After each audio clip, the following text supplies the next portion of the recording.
It is our greatest privilege and honor to have you with us today at the B20 India Summit for this special session. India's B20 presidency under G20 India presidency worked under the theme of your vision, Vaisudeva Kudumbakam, one earth, one family, one future. We started our journey in January 2023 with our first conference in Gandhinagar, and during these last 7 months, we have engaged with more than 1,500 global business executives and experts across 55 countries, over more than 100 events in India and abroad. During this period, we worked on 9 important themes, which included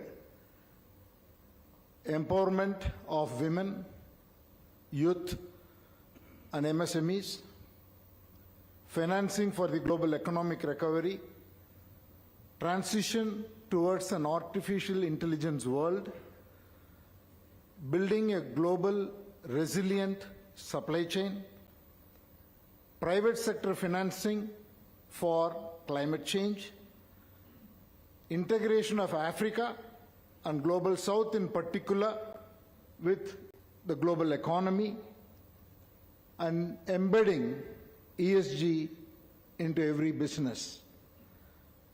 And on top of all that, building a future with skilling and mobility for a future technological world. In all, we have made 54 policy recommendations which has been built on a consensus process with all these 1,500 plus people participating, and these require 172 specific recommendations which we are placing in front of the G20. Honorable Prime Minister, apart from making these policy recommendations, the B20 engagement process clearly indicated to us that we need to see the implementation of these policy recommendations. For that, we have 4 specific ideas which we have come up with. One is a global B20 institute based out of India. Second is a set of initiatives for decarbonization. Third, a creation of a private sector fund for SDG goals, especially focused on developing economies. And finally, a global compendium of technological case studies which can be replicated by all other nations. This is the summary of what we have been able to do, and the last 2.5 days have been one of the most insightful and energizing 2 days for all of us. And with those words, I want to express our deepest gratitude for your acceptance to be with us today, and we are all extremely waiting to listen to you, sir. Thank you very much.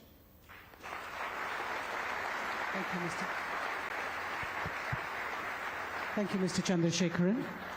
We now play for you a short film on the B20 India Summit.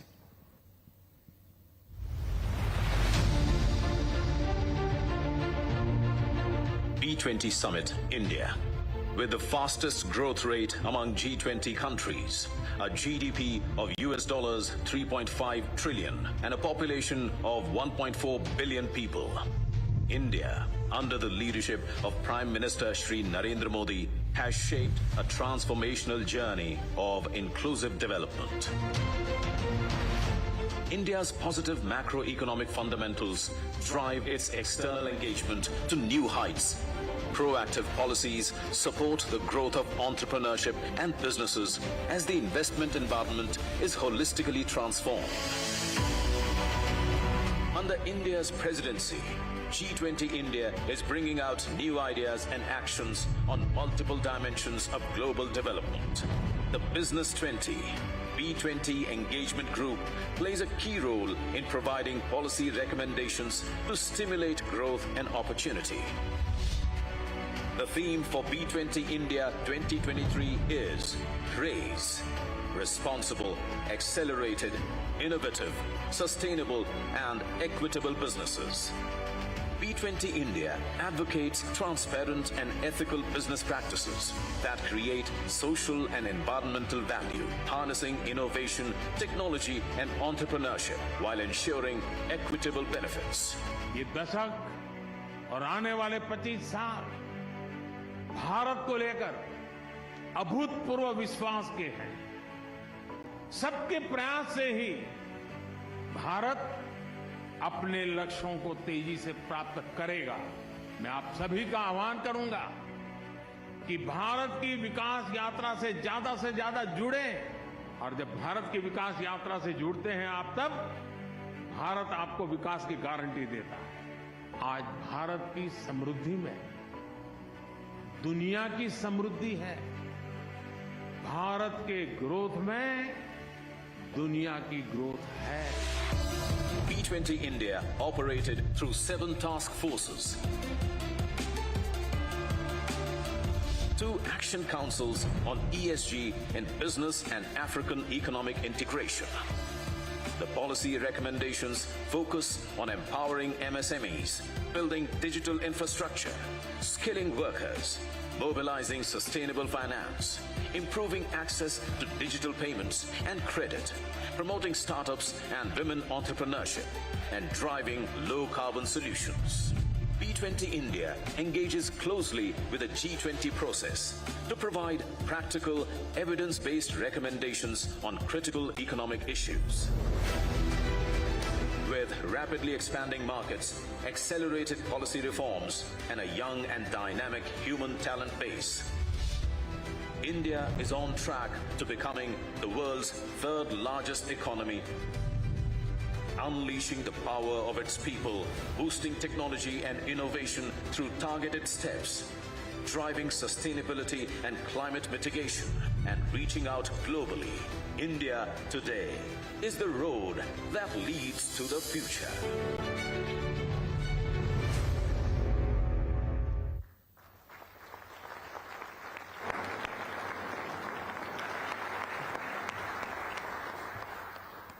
It is with immense pride and pleasure that I now invite the Honourable Prime Minister of India, Shri Narendra Modi ji, to please share his thoughts with us.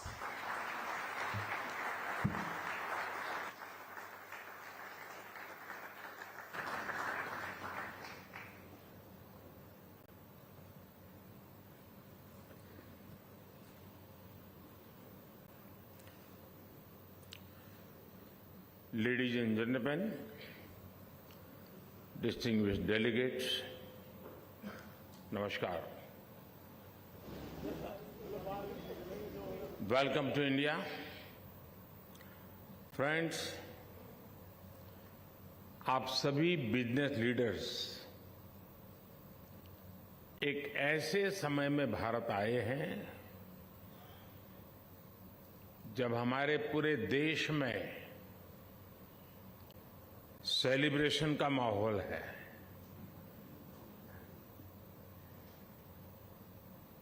Bharat में हर साल आने वाला लंबा festival season एक तरह से prepone हो गया है। ये फेस्टिव सीजन ऐसा होता है जब हमारी सोसाइटी भी सेलिब्रेट करती है और हमारा बिजनेस भी सेलिब्रेट करता है। और इस बार ये 23 अगस्त से ही शुरू हो गया है।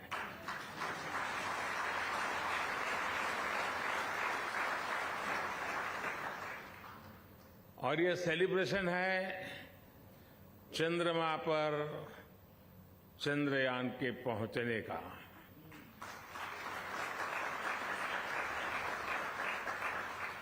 भारत के लूनर मिशन की सफलता में हमारी स्पेस एजेंसी इसरो की बहुत बड़ी भूमिका है, लेकिन साथ ही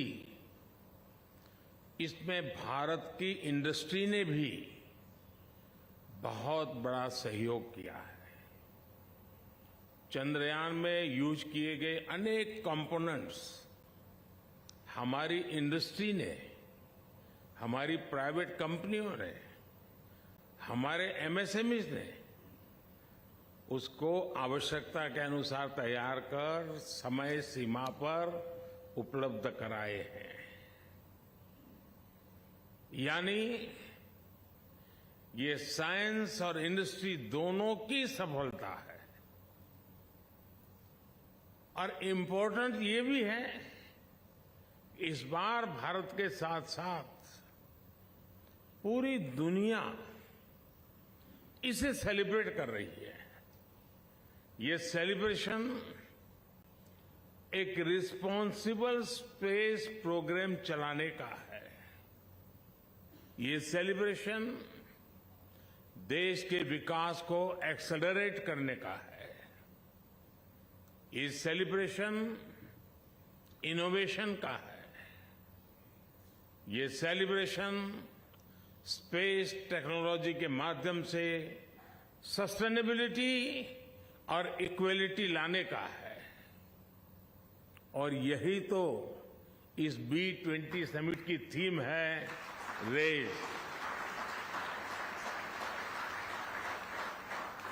it is about responsibility, acceleration, innovation, sustainability, and equality.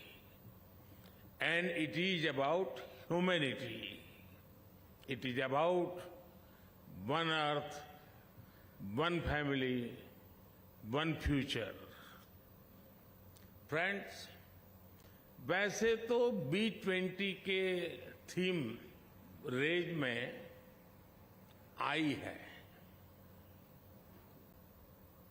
I innovation को रिप्रेजेंट करता है, लेकिन मैं इसमें इनोवेशन के साथ ही एक और आई को भी देखता हूं, और ये आई है इंक्लूसिवनेस। हमने अफ्रीकन यूनियन को भी G20 की स्थायी सदस्यता के लिए इस विजन के साथ इनवाइट किया।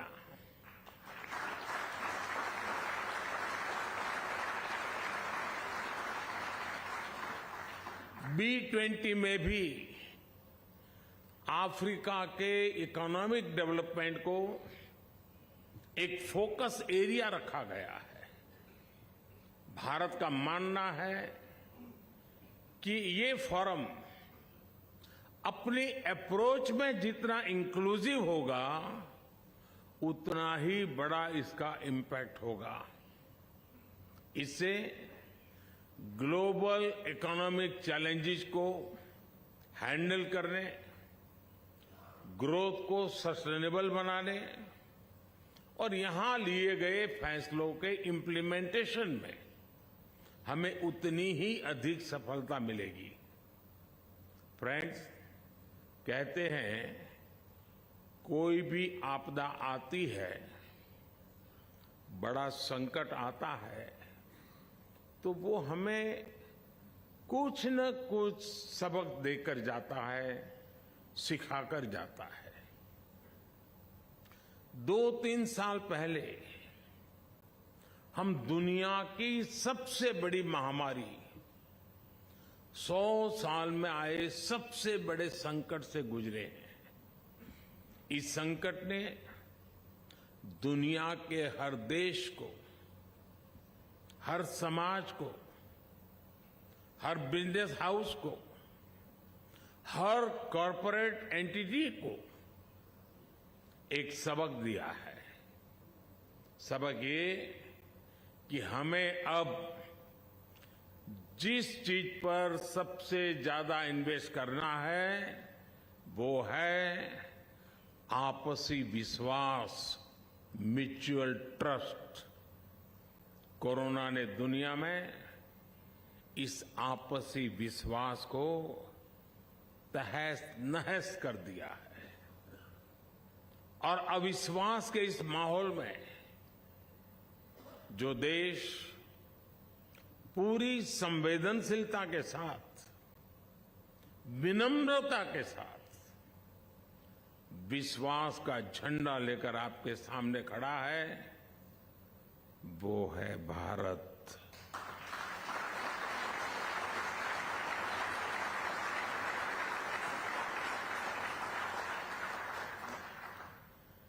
सौ साल के सबसे बड़े संकट में भारत ने जो चीज दुनिया को दी वो है विश्वास, ट्रस्ट, म्यूचुअल ट्रस्ट।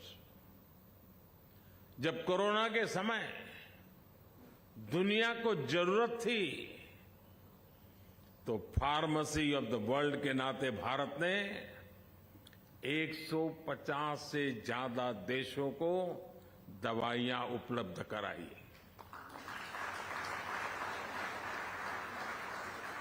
जब दुनिया को कोरोना की वैक्सीन की जरूरत थी तो भारत ने वैक्सीन का प्रोडक्शन बढ़ाकर करोड़ों करोड़ों लोगों की जान बचाई।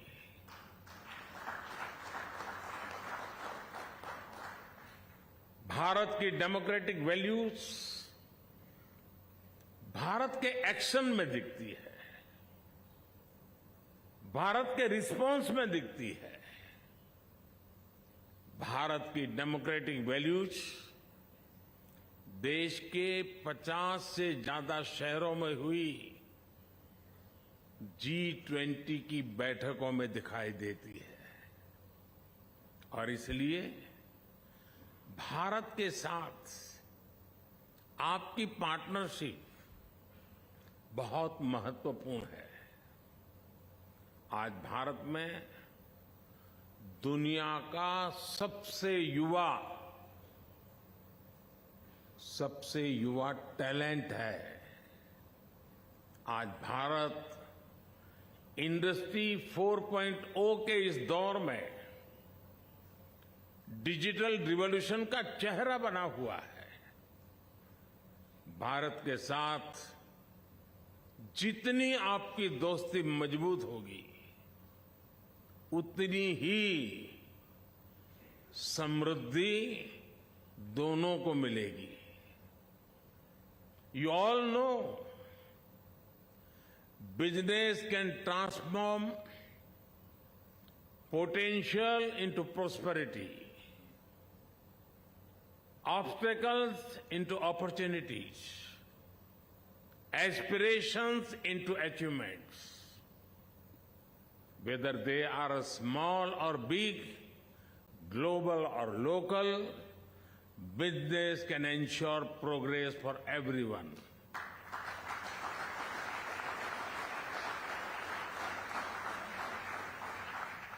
Therefore, the future of global growth is dependent on the future of business. Friends, कोविड-19 से पहले और कोविड-19 के बाद की दुनिया बहुत बदल गई है। कई चीजों में इरिवर्सिबल चेंज हम देख रहे हैं। अब जैसे ग्लोबल सप्लाई चेन को दुनिया फिर से पहले की तरह नहीं देख सकती।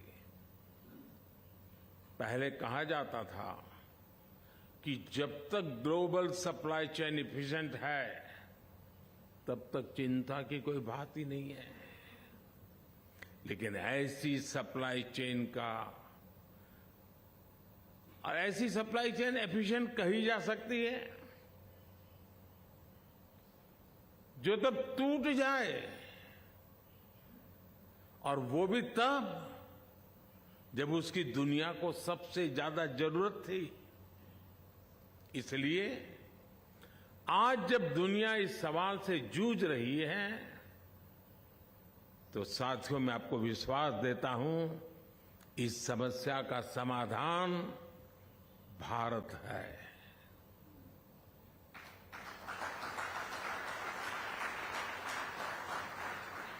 एक एफिशिएंट और ट्रस्टेड ग्लोबल सप्लाई चेन के निर्माण में भारत का अहम स्थान है और इसके लिए ग्लोबल बिजनेस को अपनी रिस्पांसिबिलिटी आगे बढ़ाकर और आगे बढ़कर के हम सबको मिलकर के उठानी होगी। फ्रेंड्स, मुझे खुशी है कि G20 देशों के बीच बिजनेस 20 डिबेट और डायलॉग का एक वाइब्रेंट फोरम बनकर उभरा है। इसलिए जब इस मंच पर हम ग्लोबल चैलेंजेस के सॉल्यूशंस पर चर्चा कर रहे हैं, तब सस्टेनेबिलिटी बहुत अहम विषय है। हम सबको ये ध्यान रखना होगा कि सस्टेनेबिलिटी की बातें सिर्फ नियमों कानूनों तक सीमित न रहे, बल्कि ये रोजमर्रा की जिंदगी का हिस्सा बने, जीवन का हिस्सा बने। मेरा आग्रह ये है कि ग्लोबल बिजनेस को इससे एक कदम और आगे आना चाहिए। सस्टेनेबिलिटी अपने आप में अपॉर्चुनिटी भी है और एक बिजनेस मॉडल भी है। अब आप छोटा सा मैं उदाहरण देता हूं, मिलेट्स का उदाहरण समझ सकते हैं। इस वर्ष को UN international year of millets के रूप में मना रहा है। मिलेट्स सुपर फूड भी हैं, एनवायरमेंट फ्रेंडली भी है और छोटे किसानों को भी सपोर्ट करता है और इसमें फूड प्रोसेसिंग बिजनेस में भी अपार संभावनाएं हैं। यानी ये लाइफस्टाइल और इकोनॉमी हर लिहाज से विन विन मॉडल है। इसी प्रकार हम सर्कुलर इकोनॉमी को भी देखते हैं, इसमें भी बिजनेस के लिए बहुत बड़ी संभावनाएं हैं। भारत में हम ग्रीन एनर्जी पर बहुत अधिक बल दे रहे हैं। हमारा प्रयास है कि सोलर एनर्जी कैपेसिटी में जो सफलता भारत को मिली है, इसको हम ग्रीन हाइड्रोजन के सेक्टर में भी दोहराएं। भारत की कोशिश इसमें भी दुनिया को साथ लेकर चलने की है और ये कोशिश इंटरनेशनल सोलर अलायंस के तौर पर भी दिखाई देती है। फ्रेंड्स, पोस्ट कोरोना वर्ल्ड में आजकल हम देखते हैं कि अपनी हेल्थ को लेकर सभी बहुत कॉन्शियस हो गए हैं। हेल्थ कॉन्शियसनेस डाइनिंग टेबल पर तो तुरंत दिखती है। जब हम कुछ खरीदते हैं, जो खाते हैं, जो काम करते हैं, हर चीज में ये जरूर देखते हैं कि इसका हेल्थ पर क्या प्रभाव पड़ेगा। हर कोई सोचता है कि कहीं मुझे तकलीफ तो नहीं हो जाएगी, लंबे समय मुझे मुश्किल तो नहीं हो जाएगी। हमें सिर्फ आज की चिंता नहीं होती, बल्कि ये भी सोचते हैं कि आगे चलकर भी इसका क्या प्रभाव होगा। मेरा मानना है यही सोच बिजनेस और सोसाइटी की प्लेनेट को लेकर के भी होनी चाहिए।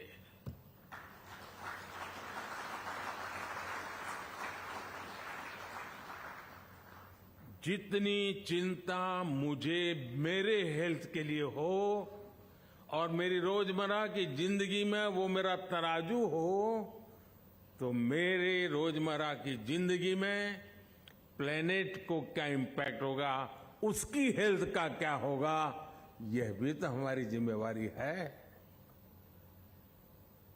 हर फैसले से पहले ये जरूर विचार किया जाना चाहिए कि इसका हमारी धरती पर क्या असर होगा। मिशन लाइफ यानी लाइफस्टाइल फॉर एनवायरनमेंट के पीछे यही भावना है। इसका मकसद दुनिया में प्रो प्लेनेट पीपल, इस प्रकार का एक समूह तैयार करना, एक आंदोलन खड़ा करना है। हर लाइफस्टाइल डिसीजन का बिजनेस वर्ल्ड पर कुछ न कुछ प्रभाव जरूर पड़ता है। जब लाइफस्टाइल और बिजनेस दोनों प्रो प्लेनेट होंगे तो अनेक समस्याएं वैसे ही कम हो जाएगी। हमें इस बात पर बल देना होगा कि अपने जीवन, अपने बिजनेस को हम कैसे एनवायरनमेंट के हिसाब से डालें। भारत ने बिजनेस के लिए ग्रीन क्रेडिट का फ्रेमवर्क तैयार किया है। हम लोग इतने दिनों से कार्बन क्रेडिट में ही उलझे हुए हैं और कुछ लोग कार्बन क्रेडिट का मजा भी ले रहे हैं। मैं दुनिया के सामने ग्रीन क्रेडिट की बात लेकर के आया हूं। ग्रीन क्रेडिट जो प्लेनेट पॉजिटिव एक्शन पर जोर देता है।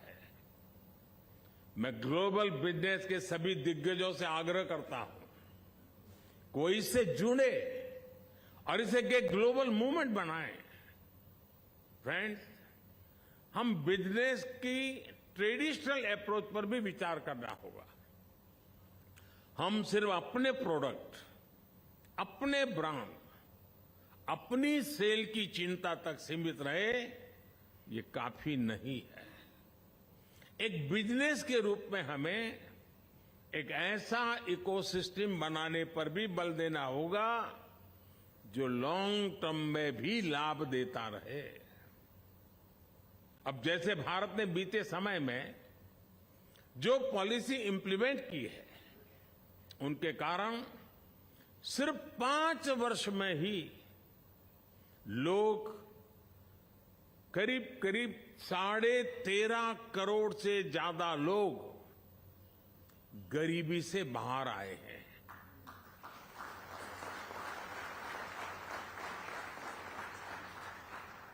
ये जो गरीबी से ऊपर आने वाले लोग हैं, जो न्यू मिडिल क्लास है, और मैं मानता हूं यही सबसे बड़े कंज्यूमर है,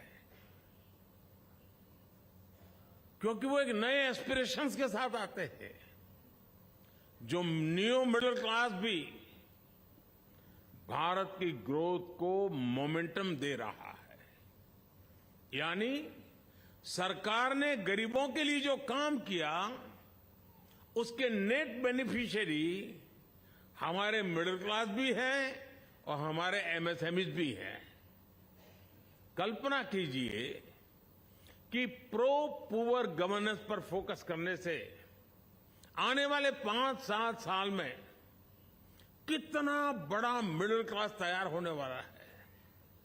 इसलिए हर बिजनेस को ज्यादा से ज्यादा लोगों की, और ये जो परचेजिंग पावर बढ़ रहा है, उस परचेजिंग पावर मिडिल क्लास का जैसे जैसे बढ़ता है, तो सीधा सीधा वो बिजनेस पर बहुत बड़ा इम्पैक्ट क्रिएट करता है। और हमने इस दोनों पर एक समान रूप से कैसे फोकस करना है। हमारा फोकस अगर सेल्फ सेंट्रिक रहा तो मैं नहीं मानता हूं कि हम खुद का भी भला कर पाएंगे और दुनिया का भी भला कर पाएंगे। ये चुनौती हम क्रिटिकल मटेरियल, रेयर अर्थ, ऐसे कई मेटल के मामले में अनुभव भी कर रहे हैं। ये ऐसी चीजें हैं जो कहीं बहुत अधिक हैं, कहीं है ही नहीं, लेकिन जरूरत पूरी मानव जात को है।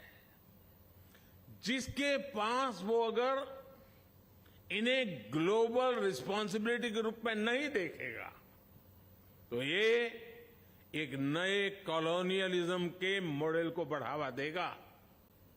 और ये मैं बहुत गंभीर चेतावनी दे रहा हूं। फ्रेंड्स, ये profitable market can be sustained when there is a balance in the interest of producers and consumers. This also applies to nations. Treating other countries only as a market will never work. It will harm even the producing countries sooner or later. Making everyone equal partners in progress is the way forward. There are many global business leaders here. Can we all give more thought to how to make business more consumer-centric? These consumers could be individuals or countries. Their interests need to be taken care of as well. Can we think of some sort of a yearly campaign for this? Every year, can global business come together to pledge themselves for the good of the consumers and their markets? साथियों, क्या दुनिया भर में सारे business मिलकर साल का कोई ऐसा दिन तय कर सकते हैं जिसे कंज्यूमर को समर्पित किया जा सके? दुर्भाग्य देखिए, हम कंज्यूमर राइट्स की बात करते हैं,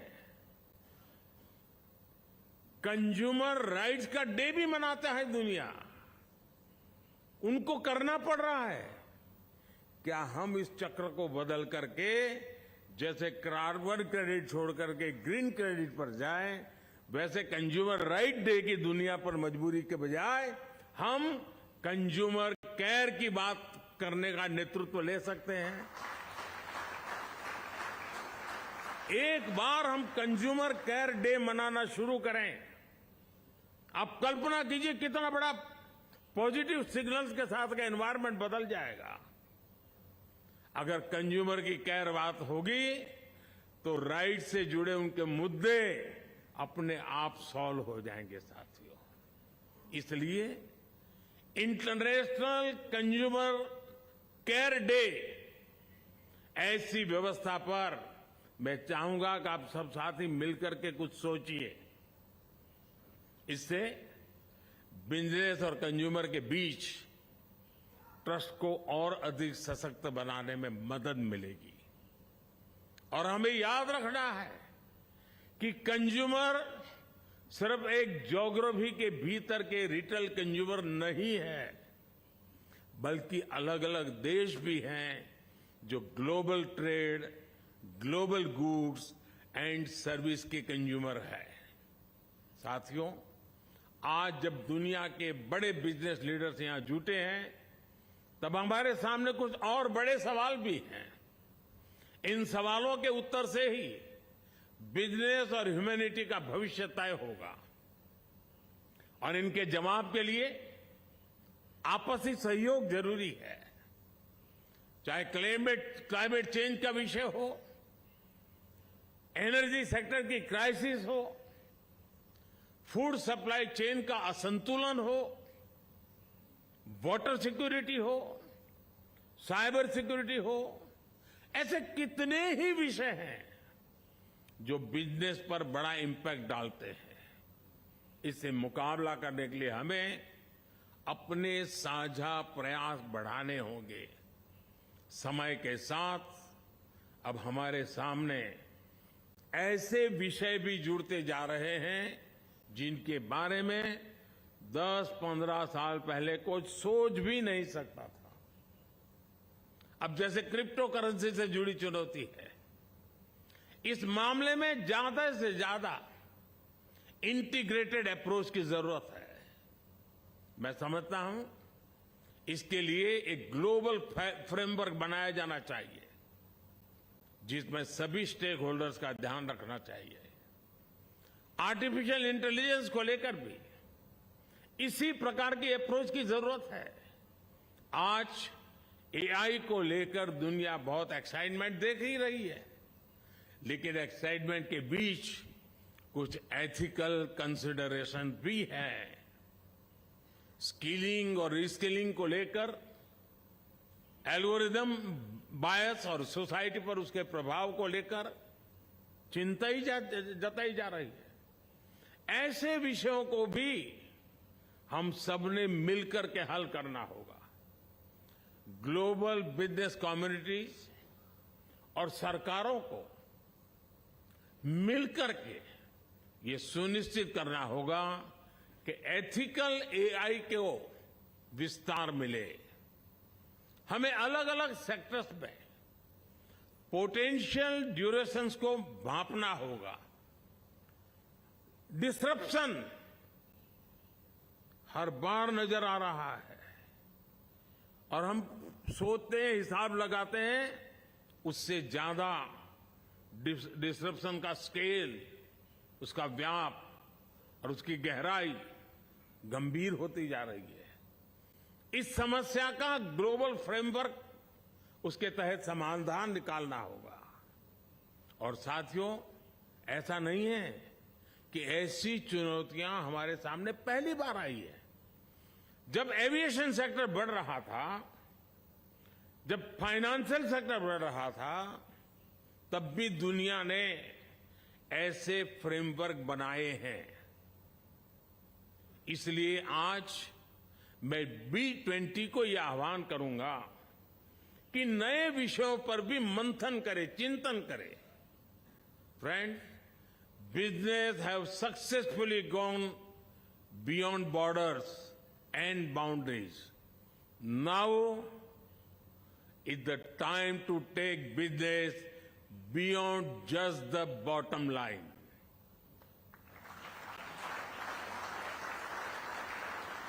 This can only be done by focusing on supply chain resilience and sustainability. I'm sure that the B20 summit has paved the way for a collective transformation. Let us remember that a connected world is not just about connection through technology. It is not only about shared social platforms, but also about our shared purpose, shared planet, shared prosperity, and shared future. Thank you. Thank you very much.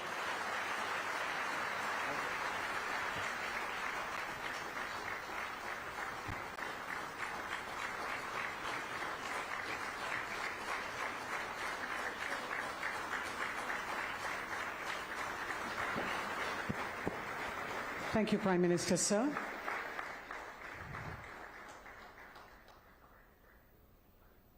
Ladies and gentlemen, kindly remain in your places until the Prime Minister has left the hall.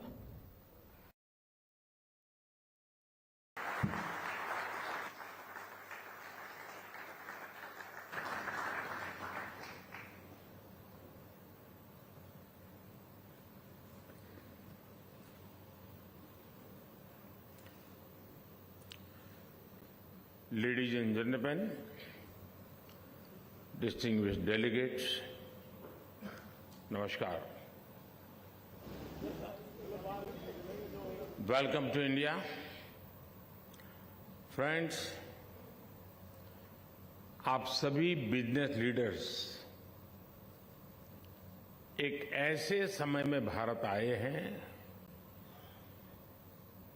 जब हमारे पूरे देश में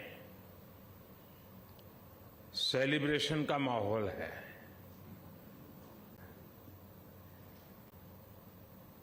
भारत में हर साल आने वाला लंबा फेस्टिवल सीजन एक तरह से प्रीपोन हो गया है। ये फेस्टिव सीजन ऐसा होता है जब हमारी सोसाइटी भी सेलिब्रेट करती है और हमारा बिजनेस भी सेलिब्रेट करता है। और इस बार ये 23 अगस्त से ही शुरू हो गया है।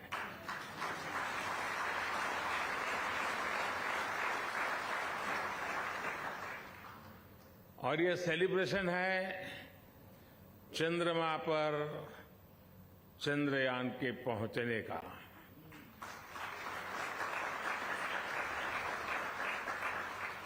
भारत के लूनर मिशन की सफलता में हमारी स्पेस एजेंसी इसरो की बहुत बड़ी भूमिका है, लेकिन साथ ही इसमें भारत की इंडस्ट्री ने भी बहुत बड़ा सहयोग किया है। चंद्रयान में यूज किए गए अनेक कंपोनेंट्स हमारी इंडस्ट्री ने, हमारी प्राइवेट कंपनियों ने, हमारे एमएसएमईज ने उसको आवश्यकता के अनुसार तैयार कर समय सीमा पर उपलब्ध कराए हैं। यानी ये साइंस और इंडस्ट्री दोनों की सफलता है। और इम्पोर्टेंट ये भी है, इस बार भारत के साथ साथ पूरी दुनिया इसे सेलिब्रेट कर रही है। ये सेलिब्रेशन एक रिस्पॉन्सिबल स्पेस प्रोग्राम चलाने का है। ये सेलिब्रेशन देश के विकास को एक्सेलरेट करने का है। ये सेलिब्रेशन इनोवेशन का है। ये सेलिब्रेशन स्पेस टेक्नोलॉजी के माध्यम से सस्टेनेबिलिटी और इक्वलिटी लाने का है।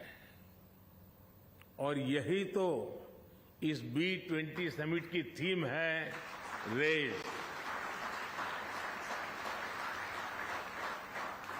It is about responsibility, acceleration, innovation, sustainability and equality, and it is about humanity. It is about one earth, one family, one future. Friends, वैसे तो B20 के थीम रेज में आई है। आई इनोवेशन को रिप्रेजेंट करता है, लेकिन मैं इसमें इनोवेशन के साथ ही एक और आई को भी देखता हूं, और ये आई है इंक्लूसिवनेस। हमने अफ्रीकन यूनियन को भी G20 की स्थायी सदस्यता के लिए इस विजन के साथ इनवाइट किया।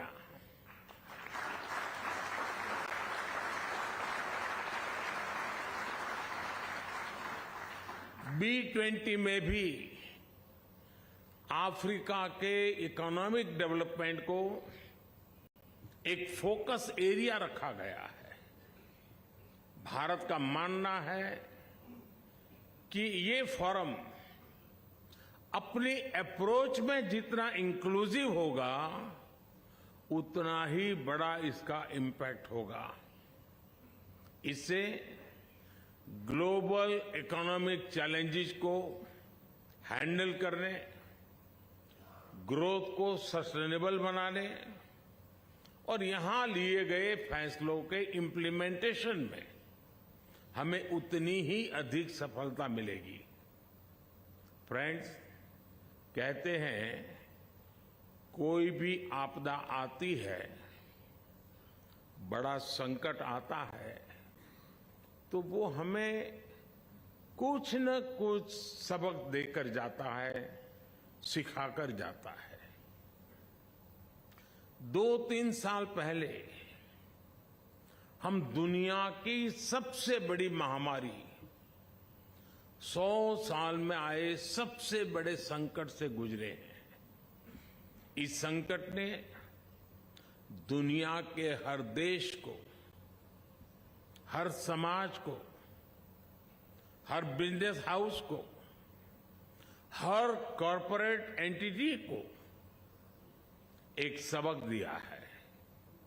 सबक ये कि हमें अब जिस चीज पर सबसे ज्यादा इन्वेस्ट करना है वो है आपसी विश्वास, म्यूचुअल ट्रस्ट।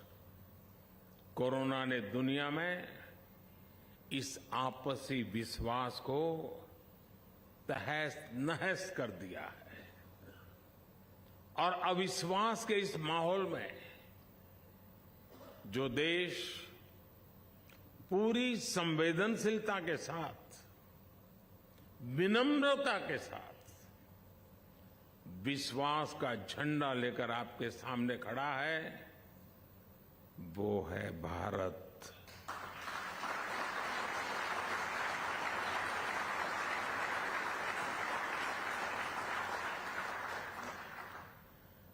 सौ साल के सबसे बड़े संकट में भारत ने जो चीज दुनिया को दी वो है विश्वास, ट्रस्ट, म्यूचुअल ट्रस्ट। जब कोरोना के समय दुनिया को जरूरत थी तो फार्मेसी ऑफ द वर्ल्ड के नाते भारत ने 150 से ज्यादा देशों को दवाइयां उपलब्ध कराई।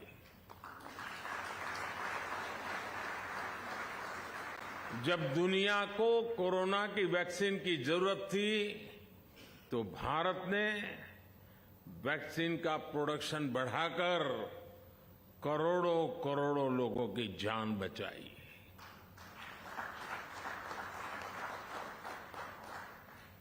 भारत की डेमोक्रेटिक वैल्यूज भारत के एक्शन में दिखती है, भारत के रिस्पांस में दिखती है।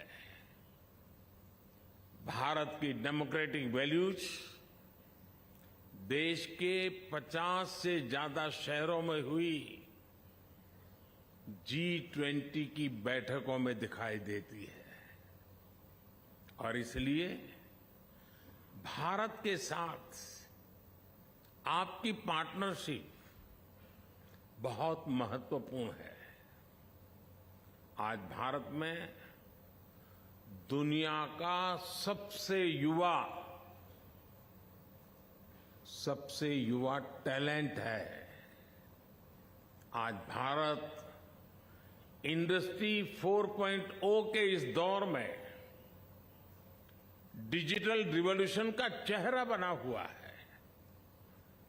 भारत के साथ जितनी आपकी दोस्ती मजबूत होगी उतनी ही समृद्धि दोनों को मिलेगी। You all know business can transform potential into prosperity, obstacles into opportunities, aspirations into achievements. Whether they are small or big, global or local, business can ensure progress for everyone.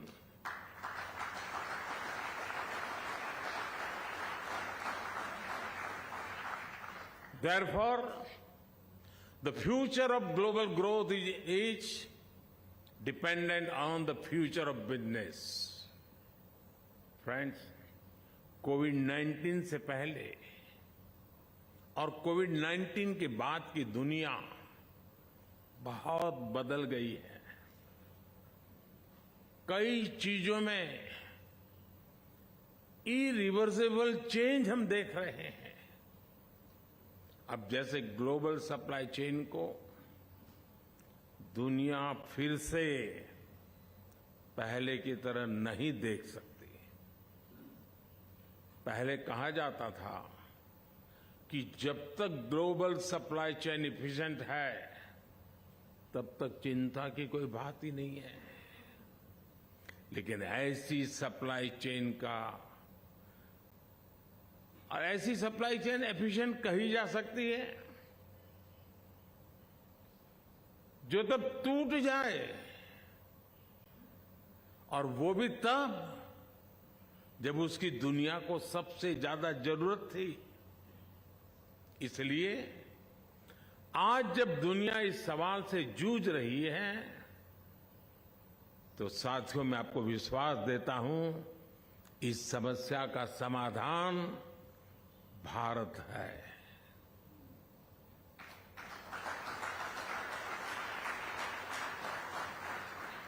एक एफिशिएंट और trusted global supply chain के निर्माण में भारत का अहम स्थान है, और इसके लिए ग्लोबल बिजनेस को अपनी रिस्पांसिबिलिटी आगे बढ़ाकर और आगे बढ़कर के हम सबको मिलकर के उठानी होगी। फ्रेंड्स, मुझे खुशी है कि G20 देशों के बीच बिजनेस 20 डिबेट और डायलॉग का एक वाइब्रेंट फोरम बनकर उभरा है। इसलिए जब इस मंच पर हम ग्लोबल चैलेंजेस के सॉल्यूशंस पर चर्चा कर रहे हैं, तब सस्टेनेबिलिटी बहुत अहम विषय है। हम सबको ये ध्यान रखना होगा कि सस्टेनेबिलिटी की बातें सिर्फ नियमों कानूनों तक सीमित न रहे, बल्कि ये रोजमर्रा की जिंदगी का हिस्सा बने, जीवन का हिस्सा बने। मेरा आग्रह ये है कि ग्लोबल बिजनेस को इससे एक कदम और आगे आना चाहिए। सस्टेनेबिलिटी अपने आप में अपॉर्चुनिटी भी है और एक बिजनेस मॉडल भी है। अब आप छोटा सा मैं उदाहरण देता हूं, मिलेट्स का उदाहरण समझ सकते हैं। इस वर्ष को UN international year of millets के रूप में मना रहा है। मिलेट्स सुपर फूड भी हैं, एनवायरमेंट फ्रेंडली भी है और छोटे किसानों को भी सपोर्ट करता है, और इसमें फूड प्रोसेसिंग बिजनेस में भी अपार संभावनाएं हैं। यानी ये लाइफस्टाइल और इकोनॉमी हर लिहाज से विन विन मॉडल है। इसी प्रकार हम सर्कुलर इकोनॉमी को भी देखते हैं।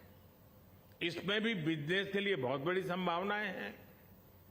भारत में हम ग्रीन एनर्जी पर बहुत अधिक बल दे रहे हैं। हमारा प्रयास है कि सोलर एनर्जी कैपेसिटी में जो सफलता भारत को मिली है, इसको हम ग्रीन हाइड्रोजन के सेक्टर में भी दोहराएं।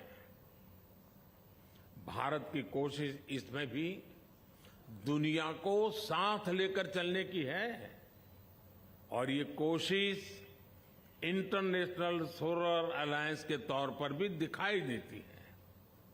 फ्रेंड्स, पोस्ट कोरोना वर्ल्ड में आजकल हम देखते हैं कि अपनी हेल्थ को लेकर सभी बहुत कॉन्शियस हो गए हैं। हेल्थ कॉन्शियसनेस डाइनिंग टेबल पर तो तुरंत दिखती है। जब हम कुछ खरीदते हैं, जो खाते हैं, जो काम करते हैं, हर चीज में ये जरूर देखते हैं कि इसका हेल्थ पर क्या प्रभाव पड़ेगा। हर कोई सोचता है कि कहीं मुझे तकलीफ तो नहीं हो जाएगी, लंबे समय मुझे मुश्किल तो नहीं हो जाएगी। हमें सिर्फ आज की चिंता नहीं होती, बल्कि ये भी सोचते हैं कि आगे चलकर भी इसका क्या प्रभाव होगा। मेरा मानना है यही सोच बिजनेस और सोसाइटी की प्लेनेट को लेकर के भी होनी चाहिए।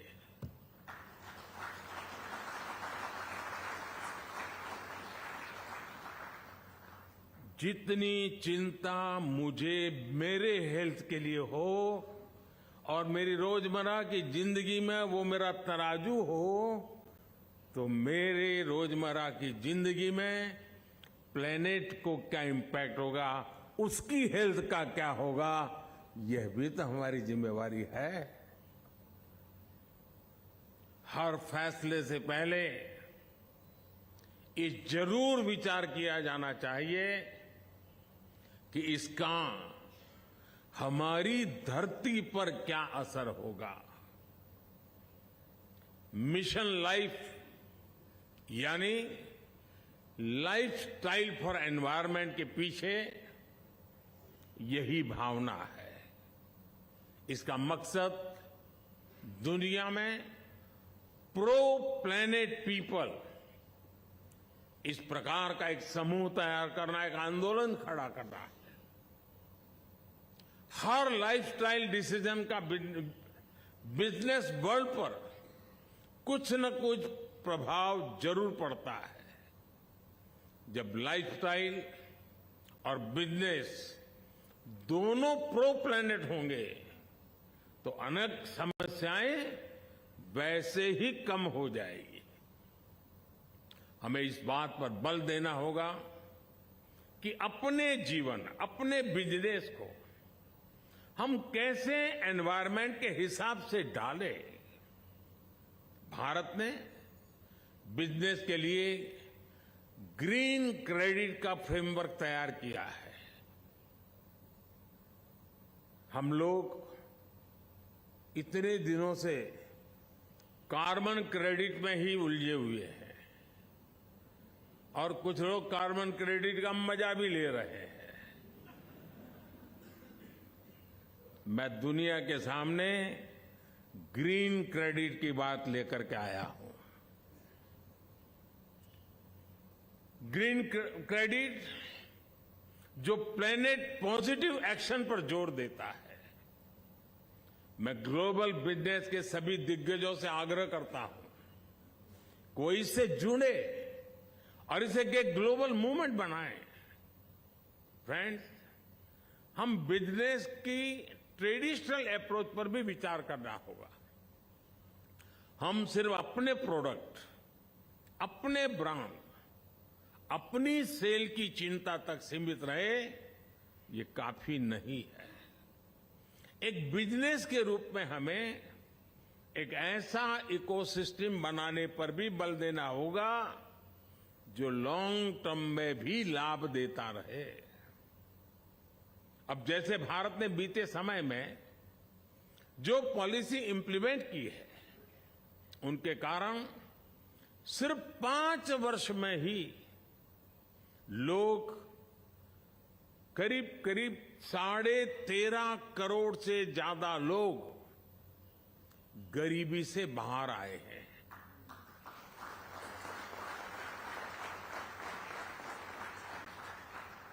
ये जो गरीबी से ऊपर आने वाले लोग हैं,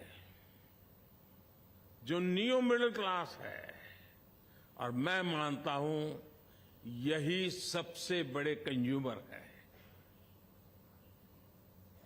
क्योंकि वो एक नए एस्पिरेशंस के साथ आते हैं। जो न्यू मिडिल क्लास भी भारत की ग्रोथ को मोमेंटम दे रहा है।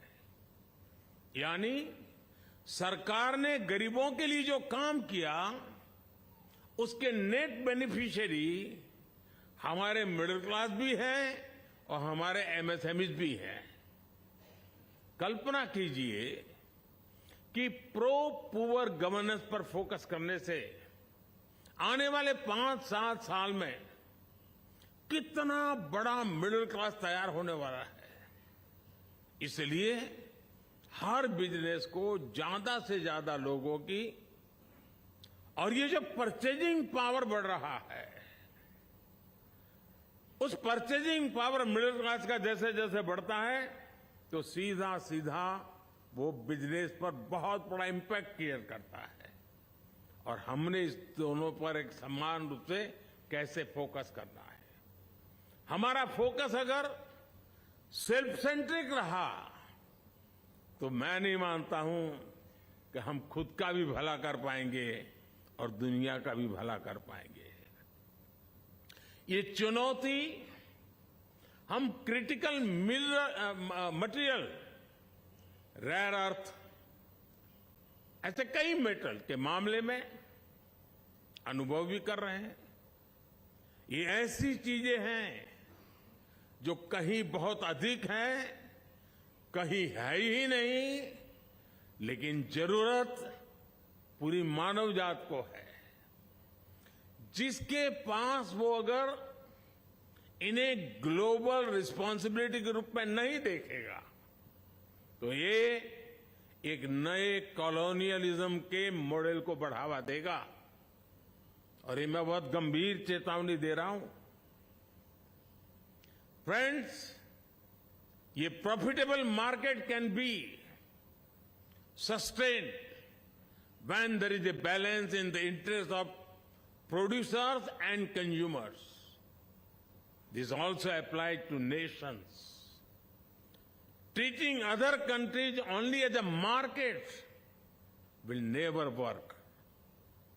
It will harm even the producing countries sooner or later. Making everyone equal partners in progress is the way forward. There are many global business leaders here. Can we all give more thought to how to make business more consumer-centric? These consumers could be individuals or countries. Their interests need to be taken care of as well. Can we think of some sort of a yearly campaign for this? Every year, can global business come together to pledge themselves for the good of the consumers and their markets? साथियों, क्या दुनिया भर में सारे business मिलकर साल का कोई ऐसा दिन तय कर सकते हैं जिसे कंज्यूमर को समर्पित किया जा सके? दुर्भाग्य देखिए, हम कंज्यूमर राइट्स की बात करते हैं, कंज्यूमर राइट्स का डे भी मनाता है दुनिया, उनको करना पड़ रहा है। क्या हम इस चक्र को बदल करके जैसे कार्बन क्रेडिट छोड़ करके ग्रीन क्रेडिट पर जाएं, वैसे कंज्यूमर राइट डे की दुनिया पर मजबूरी के बजाय हम कंज्यूमर केयर की बात करने का नेतृत्व ले सकते हैं? एक बार हम कंज्यूमर केयर डे मनाना शुरू करें, आप कल्पना कीजिए कितना बड़ा पॉजिटिव सिग्नल्स के साथ का एनवायरनमेंट बदल जाएगा। अगर कंज्यूमर की केयर बात होगी तो राइट से जुड़े उनके मुद्दे अपने आप सॉल्व हो जाएंगे साथियों। इसलिए इंटरनेशनल कंज्यूमर केयर डे ऐसी व्यवस्था पर मैं चाहूंगा कि आप सब साथी मिलकर के कुछ सोचिए। इससे बिजनेस और कंज्यूमर के बीच ट्रस्ट को और अधिक सशक्त बनाने में मदद मिलेगी। और हमें याद रखना है कि कंज्यूमर सिर्फ एक ज्योग्राफी के भीतर के रिटेल कंज्यूमर नहीं है, बल्कि अलग अलग देश भी हैं जो global trade, global goods and service के कंज्यूमर है। साथियों, आज जब दुनिया के बड़े बिजनेस लीडर्स यहां जुटे हैं, तब हमारे सामने कुछ और बड़े सवाल भी हैं। इन सवालों के उत्तर से ही बिजनेस और ह्यूमैनिटी का भविष्य तय होगा। और इनके जवाब के लिए आपसी सहयोग जरूरी है। चाहे क्लाइमेट चेंज का विषय हो, एनर्जी सेक्टर की क्राइसिस हो, फूड सप्लाई चेन का असंतुलन हो, वाटर सिक्योरिटी हो, साइबर सिक्योरिटी हो, ऐसे कितने ही विषय हैं जो बिजनेस पर बड़ा इंपैक्ट डालते हैं। इससे मुकाबला करने के लिए हमें अपने साझा प्रयास बढ़ाने होंगे। समय के साथ अब हमारे सामने ऐसे विषय भी जुड़ते जा रहे हैं जिनके बारे में 10-15 साल पहले कोई सोच भी नहीं सकता था। अब जैसे क्रिप्टो करेंसी से जुड़ी चुनौती है, इस मामले में ज्यादा से ज्यादा इंटीग्रेटेड अप्रोच की जरूरत है। मैं समझता हूं इसके लिए एक ग्लोबल फ्रेमवर्क बनाया जाना चाहिए, जिसमें सभी स्टेक होल्डर्स का ध्यान रखना चाहिए। आर्टिफिशियल इंटेलिजेंस को लेकर भी इसी प्रकार की अप्रोच की जरूरत है। आज एआई को लेकर दुनिया बहुत एक्साइटमेंट देख ही रही है, लेकिन एक्साइटमेंट के बीच कुछ एथिकल कंसिडरेशन भी है। स्किलिंग और रिस्किलिंग को लेकर एल्गोरिदम बायस और सोसाइटी पर उसके प्रभाव को लेकर चिंता ही जताई जा रही है। ऐसे विषयों को भी हम सबने मिलकर के हल करना होगा। ग्लोबल बिजनेस कम्युनिटीज और सरकारों को मिलकर के ये सुनिश्चित करना होगा कि एथिकल एआई को विस्तार मिले। हमें अलग अलग सेक्टर्स में पोटेंशियल ड्यूरेशंस को भांपना होगा। डिसरप्शन हर बार नजर आ रहा है और हम सोचते हैं, हिसाब लगाते हैं, उससे ज्यादा डिसरप्शन का स्केल, उसका व्याप और उसकी गहराई गंभीर होती जा रही है। इस समस्या का ग्लोबल फ्रेमवर्क, उसके तहत समाधान निकालना होगा। और साथियों, ऐसा नहीं है कि ऐसी चुनौतियां हमारे सामने पहली बार आई है। जब एविएशन सेक्टर बढ़ रहा था, जब फाइनेंशियल सेक्टर बढ़ रहा था, तब भी दुनिया ने ऐसे फ्रेमवर्क बनाए हैं। इसलिए आज मैं B20 को यह आह्वान करूंगा कि नए विषयों पर भी मंथन करे, चिंतन करे। Friends, business have successfully gone beyond borders and boundaries. Now is the time to take business beyond just the bottom line.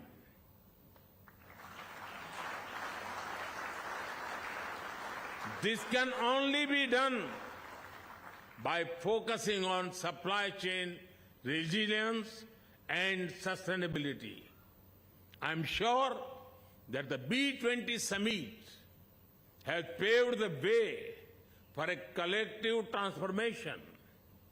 Let us remember that a connected world is not just about connection through technology.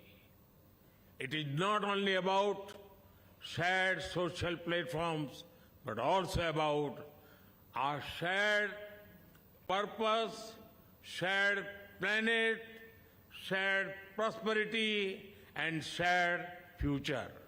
Thank you. Thank you very much.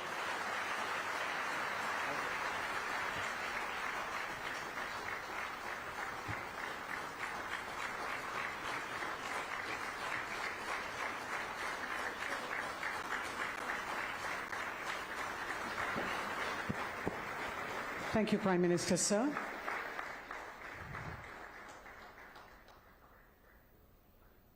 Ladies and gentlemen.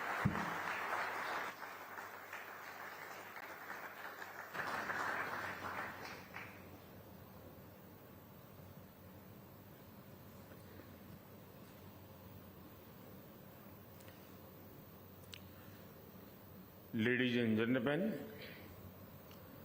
distinguished delegates, Namaskar. Welcome to India. Friends, आप सभी business leaders एक ऐसे समय में भारत आए हैं जब हमारे पूरे देश में सेलिब्रेशन का माहौल है।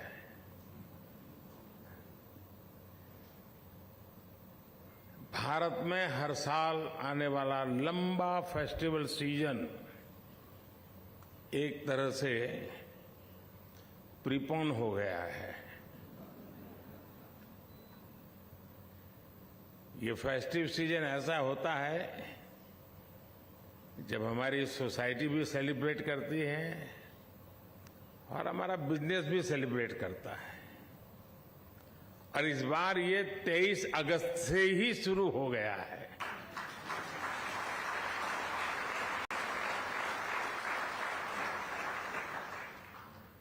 और ये सेलिब्रेशन है चंद्रमा पर चंद्रयान के पहुंचने का।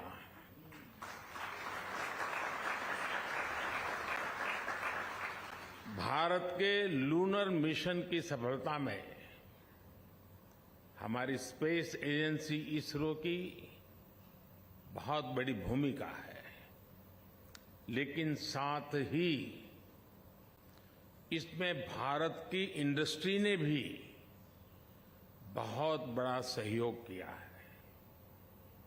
चंद्रयान में यूज किए गए अनेक कंपोनेंट्स हमारी इंडस्ट्री ने, हमारी प्राइवेट कंपनियों ने, हमारे एमएसएमईज ने उसको आवश्यकता के अनुसार तैयार कर समय सीमा पर उपलब्ध कराए हैं।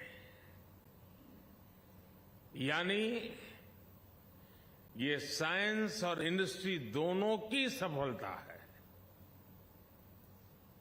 और इम्पोर्टेंट ये भी है, इस बार भारत के साथ साथ पूरी दुनिया इसे सेलिब्रेट कर रही है। ये सेलिब्रेशन एक रिस्पॉन्सिबल स्पेस प्रोग्राम चलाने का है।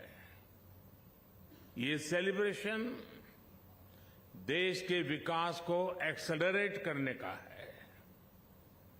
ये सेलिब्रेशन इनोवेशन का है। ये सेलिब्रेशन स्पेस टेक्नोलॉजी के माध्यम से सस्टेनेबिलिटी और इक्वलिटी लाने का है। और यही तो इस B20 समिट की थीम है, raise. It is about responsibility, acceleration, innovation, sustainability and equality, and it is about humanity. It is about one earth, one family, one future. Friends, वैसे तो B20 के थीम रेज में आई है। आई innovation को represent करता है, लेकिन मैं इसमें इनोवेशन के साथ ही एक और आई को भी देखता हूं, और ये आई है इंक्लूसिवनेस। हमने अफ्रीकन यूनियन को भी G20 की स्थायी सदस्यता के लिए इस विजन के साथ इनवाइट किया।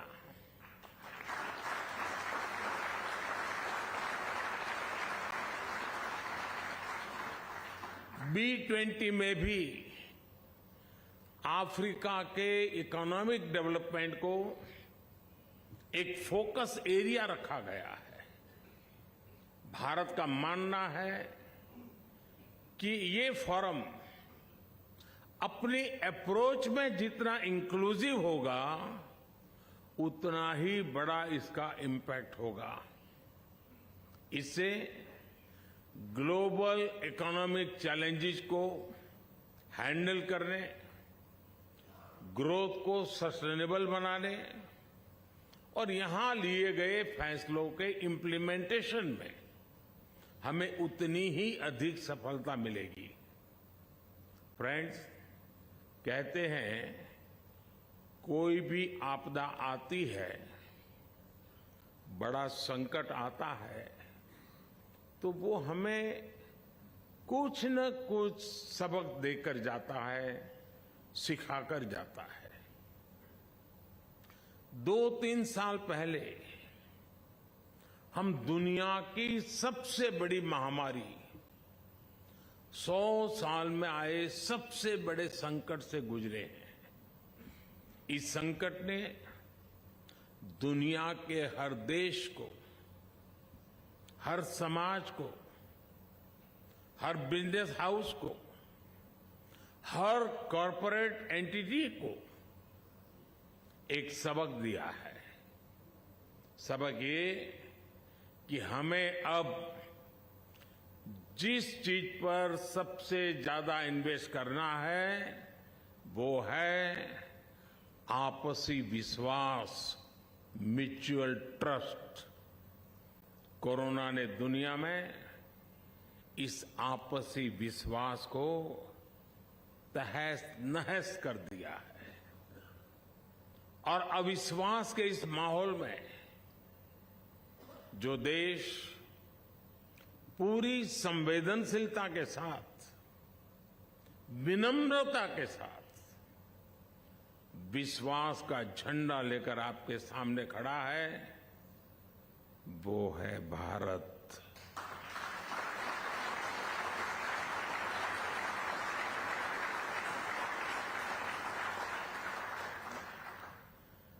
सौ साल के सबसे बड़े संकट में भारत ने जो चीज दुनिया को दी,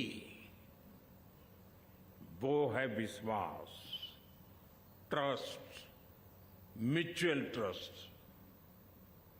जब कोरोना के समय दुनिया को जरूरत थी, तो फार्मेसी ऑफ द वर्ल्ड के नाते भारत ने 150 से ज्यादा देशों को दवाइयां उपलब्ध कराई।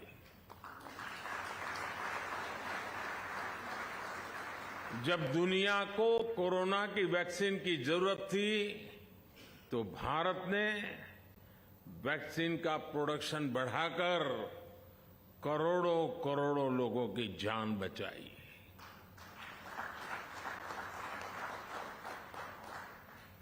भारत की डेमोक्रेटिक वैल्यूज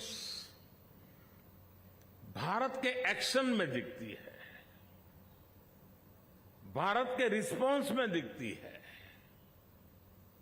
भारत की डेमोक्रेटिक वैल्यूज देश के 50 से ज्यादा शहरों में हुई G20 की बैठकों में दिखाई देती है, और इसलिए भारत के साथ आपकी पार्टनरशिप बहुत महत्वपूर्ण है। आज भारत में दुनिया का सबसे युवा टैलेंट है। आज भारत इंडस्ट्री 4.0 के इस दौर में डिजिटल रिवॉल्यूशन का चेहरा बना हुआ है।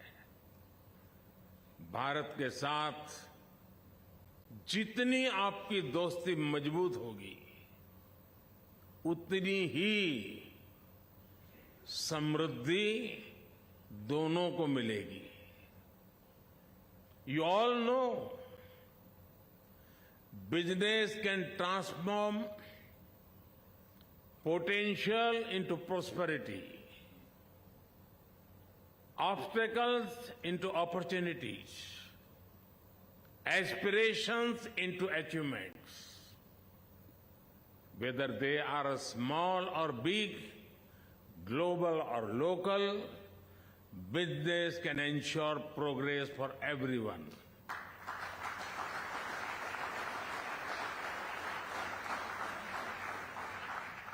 Therefore, the future of global growth is dependent on the future of business. Friends, कोविड-19 से पहले और कोविड-19 के बाद की दुनिया बहुत बदल गई है। कई चीजों में इरिवर्सिबल चेंज हम देख रहे हैं। अब जैसे ग्लोबल सप्लाई चेन को दुनिया फिर से पहले की तरह नहीं देख सकती।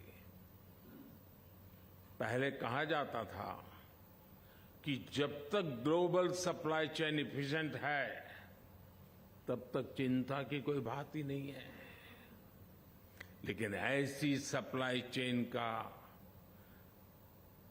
और ऐसी सप्लाई चेन एफिशिएंट कही जा सकती है जो तब टूट जाए, और वो भी तब जब उसकी दुनिया को सबसे ज्यादा जरूरत थी। इसलिए आज जब दुनिया इस सवाल से जूझ रही है, तो साथियों मैं आपको विश्वास देता हूं, इस समस्या का समाधान भारत है।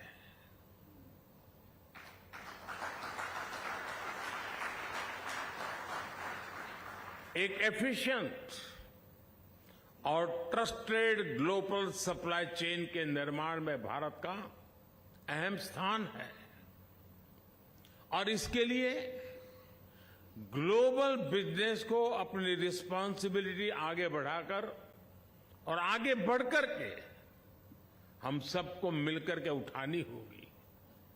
फ्रेंड्स, मुझे खुशी है कि G20 देशों के बीच बिजनेस 20 डिबेट और डायलॉग का एक वाइब्रेंट फोरम बनकर उभरा है। इसलिए जब इस मंच पर हम ग्लोबल चैलेंजेस के सॉल्यूशंस पर चर्चा कर रहे हैं, तब सस्टेनेबिलिटी बहुत अहम विषय है। हम सबको ये ध्यान रखना होगा कि सस्टेनेबिलिटी की बातें सिर्फ नियमों कानूनों तक सीमित न रहे, बल्कि ये रोजमर्रा की जिंदगी का हिस्सा बने, जीवन का हिस्सा बने। मेरा आग्रह ये है कि ग्लोबल बिजनेस को इससे एक कदम और आगे आना चाहिए। सस्टेनेबिलिटी अपने आप में अपॉर्चुनिटी भी है और एक बिजनेस मॉडल भी है। अब आप छोटा सा मैं उदाहरण देता हूं, मिलेट्स का उदाहरण समझ सकते हैं। इस वर्ष को UN international year of millets के रूप में मना रहा है। मिलेट्स सुपर फूड भी हैं, एनवायरमेंट फ्रेंडली भी है और छोटे किसानों को भी सपोर्ट करता है, और इसमें फूड प्रोसेसिंग बिजनेस में भी अपार संभावनाएं हैं। यानी ये लाइफस्टाइल और इकोनॉमी हर लिहाज से विन विन मॉडल है। इसी प्रकार हम सर्कुलर इकोनॉमी को भी देखते हैं। इसमें भी बिजनेस के लिए बहुत बड़ी संभावनाएं हैं। भारत में हम ग्रीन एनर्जी पर बहुत अधिक बल दे रहे हैं। हमारा प्रयास है कि सोलर एनर्जी कैपेसिटी में जो सफलता भारत को मिली है, इसको हम ग्रीन हाइड्रोजन के सेक्टर में भी दोहराएं। भारत की कोशिश इसमें भी दुनिया को साथ लेकर चलने की है और ये कोशिश इंटरनेशनल सोलर अलायंस के तौर पर भी दिखाई देती है। फ्रेंड्स, पोस्ट कोरोना वर्ल्ड में आजकल हम देखते हैं कि अपनी हेल्थ को लेकर सभी बहुत कॉन्शियस हो गए हैं। हेल्थ कॉन्शियसनेस डाइनिंग टेबल पर तो तुरंत दिखती है। जब हम कुछ खरीदते हैं, जो खाते हैं, जो काम करते हैं, हर चीज में ये जरूर देखते हैं कि इसका हेल्थ पर क्या प्रभाव पड़ेगा। हर कोई सोचता है कि कहीं मुझे तकलीफ तो नहीं हो जाएगी, लंबे समय मुझे मुश्किल तो नहीं हो जाएगी। हमें सिर्फ आज की चिंता नहीं होती, बल्कि ये भी सोचते हैं कि आगे चलकर भी इसका क्या प्रभाव होगा।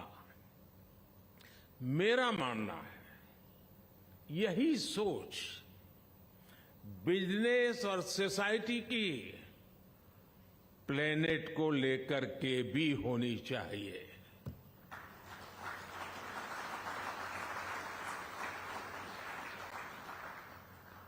जितनी चिंता मुझे मेरे हेल्थ के लिए हो और मेरी रोजमर्रा की जिंदगी में वो मेरा तराजू हो, तो मेरे रोजमर्रा की जिंदगी में प्लेनेट को क्या इंपैक्ट होगा, उसकी हेल्थ का क्या होगा, यह भी तो हमारी जिम्मेवारी है।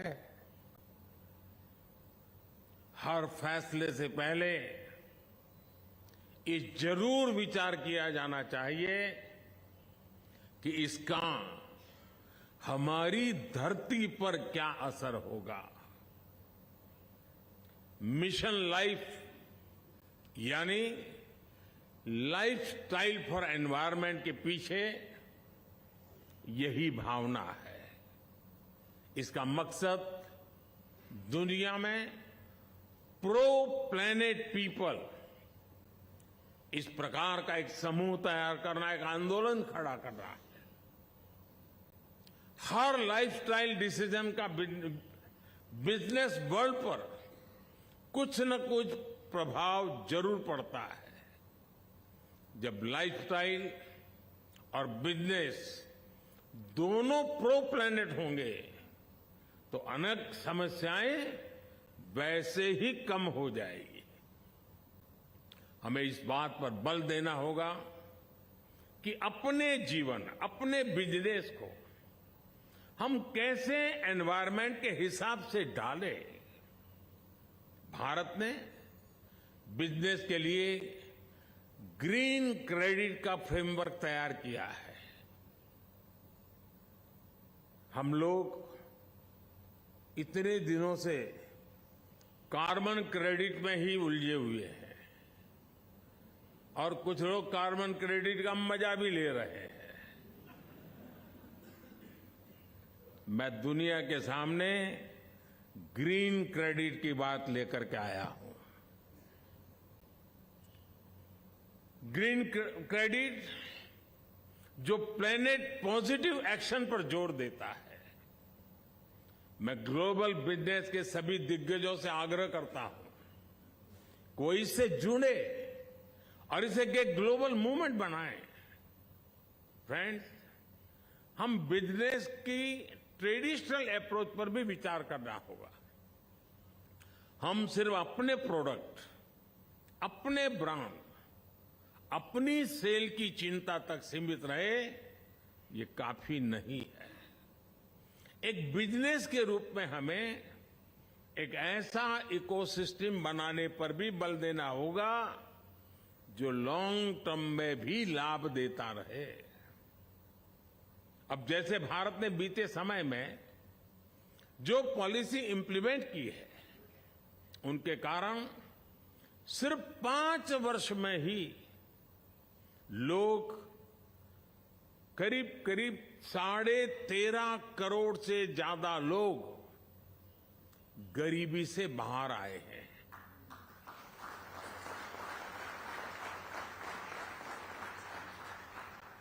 ये जो गरीबी से ऊपर आने वाले लोग हैं, जो न्यू मिडिल क्लास है, और मैं मानता हूं यही सबसे बड़े कंज्यूमर है, क्योंकि वो एक नए एस्पिरेशंस के साथ आते हैं। जो न्यू मिडिल क्लास भी भारत की ग्रोथ को मोमेंटम दे रहा है। यानी सरकार ने गरीबों के लिए जो काम किया, उसके नेट बेनिफिशियरी हमारे मिडिल क्लास भी हैं और हमारे एमएसएमईज भी हैं। कल्पना कीजिए कि प्रो पुअर गवर्नेंस पर फोकस करने से आने वाले 5-7 साल में कितना बड़ा मिडिल क्लास तैयार होने वाला है। इसलिए हर बिजनेस को ज्यादा से ज्यादा लोगों की, और ये जो परचेजिंग पावर बढ़ रहा है, उस परचेजिंग पावर मिडिल क्लास का जैसे जैसे बढ़ता है, तो सीधा सीधा वो बिजनेस पर बहुत बड़ा इंपैक्ट क्रिएट करता है। और हमने इस दोनों पर एक समान रूप से कैसे फोकस करना है। हमारा फोकस अगर सेल्फ सेंट्रिक रहा, तो मैं नहीं मानता हूं कि हम खुद का भी भला कर पाएंगे और दुनिया का भी भला कर पाएंगे। ये चुनौती हम क्रिटिकल मटेरियल, रेयर अर्थ, ऐसे कई मेटल के मामले में अनुभव भी कर रहे हैं। ये ऐसी चीजें हैं जो कहीं बहुत अधिक है, कहीं है ही नहीं, लेकिन जरूरत पूरी मानव जात को है। जिसके पास वो अगर इन्हें ग्लोबल रिस्पॉन्सिबिलिटी के रूप में नहीं देखेगा, तो ये एक नए कॉलोनियलिज्म के मॉडल को बढ़ावा देगा। और ये मैं बहुत गंभीर चेतावनी दे रहा हूं। फ्रेंड्स, ये profitable market can be sustained when there is a balance in the interest of producers and consumers. This also applies to nations. Treating other countries only as a market will never work. It will harm even the producing countries sooner or later. Making everyone equal partners in progress is the way forward. There are many global business leaders here. Can we all give more thought to how to make business more consumer-centric? These consumers could be individuals or countries. Their interests need to be taken care of as well. Can we think of some sort of a yearly campaign for this? Every year, can global business come together to pledge themselves for the good of the consumers and their markets? साथियों, क्या दुनिया भर में सारे business मिलकर साल का कोई ऐसा दिन तय कर सकते हैं जिसे कंज्यूमर को समर्पित किया जा सके? दुर्भाग्य देखिए, हम कंज्यूमर राइट्स की बात करते हैं, कंज्यूमर राइट्स का डे भी मनाता है दुनिया, उनको करना पड़ रहा है। क्या हम इस चक्र को बदल करके जैसे कार्बन क्रेडिट छोड़ करके ग्रीन क्रेडिट पर जाएं, वैसे कंज्यूमर राइट डे की दुनिया पर मजबूरी के बजाय हम कंज्यूमर केयर की बात करने का नेतृत्व ले सकते हैं। एक बार हम कंज्यूमर केयर डे मनाना शुरू करें, आप कल्पना कीजिए कितना बड़ा पॉजिटिव सिग्नल्स के साथ का एनवायरनमेंट बदल जाएगा। अगर कंज्यूमर की केयर बात होगी तो राइट से जुड़े उनके मुद्दे अपने आप सॉल्व हो जाएंगे साथियों। इसलिए इंटरनेशनल कंज्यूमर केयर डे ऐसी व्यवस्था पर मैं चाहूंगा कि आप सब साथी मिलकर के कुछ सोचिए। इससे बिजनेस और कंज्यूमर के बीच ट्रस्ट को और अधिक सशक्त बनाने में मदद मिलेगी।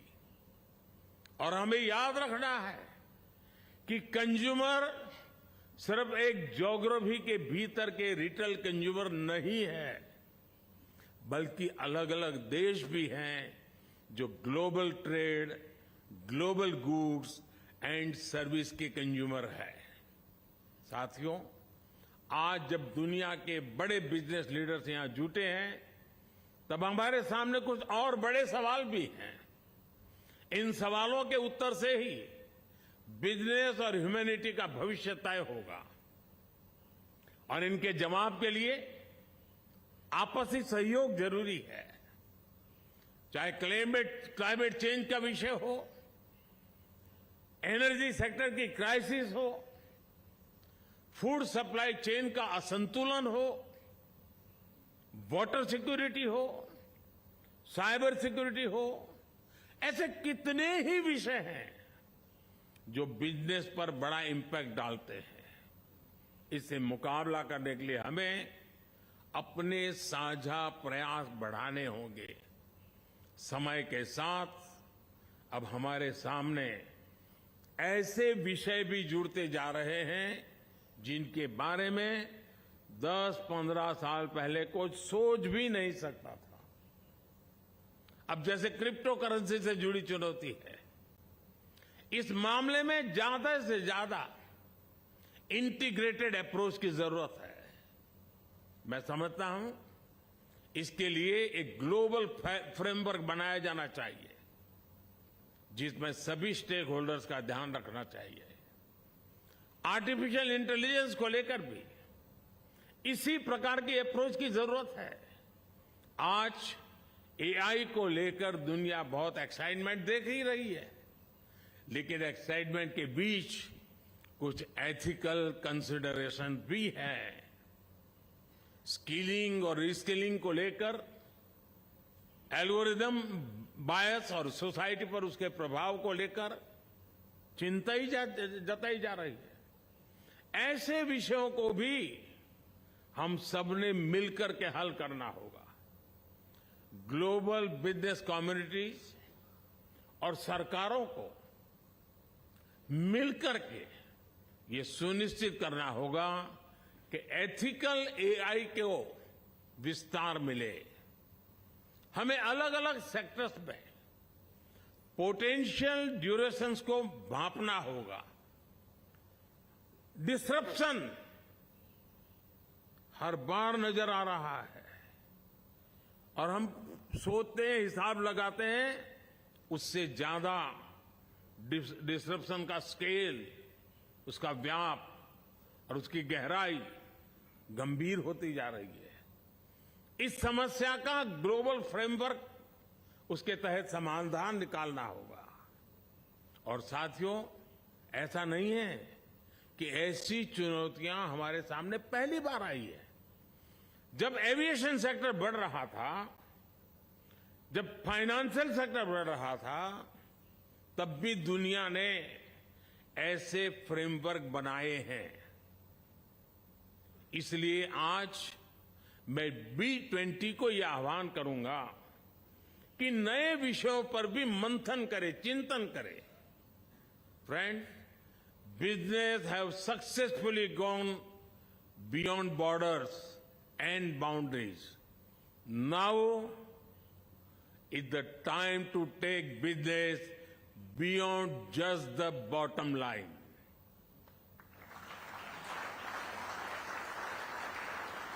This can only be done by focusing on supply chain resilience and sustainability. I'm sure that the B20 summit has paved the way for a collective transformation. Let us remember that a connected world is not just about connection through technology. It is not only about shared social platforms, but also about our shared purpose, shared planet, shared prosperity, and shared future. Thank you. Thank you very much.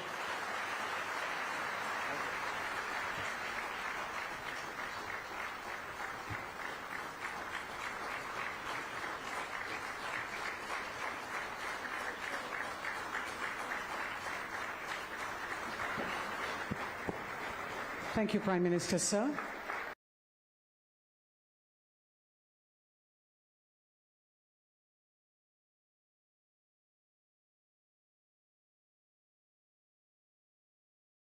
Encourage the team which is going to mark the history today, create the history today by landing, making a safe landing on the southern pole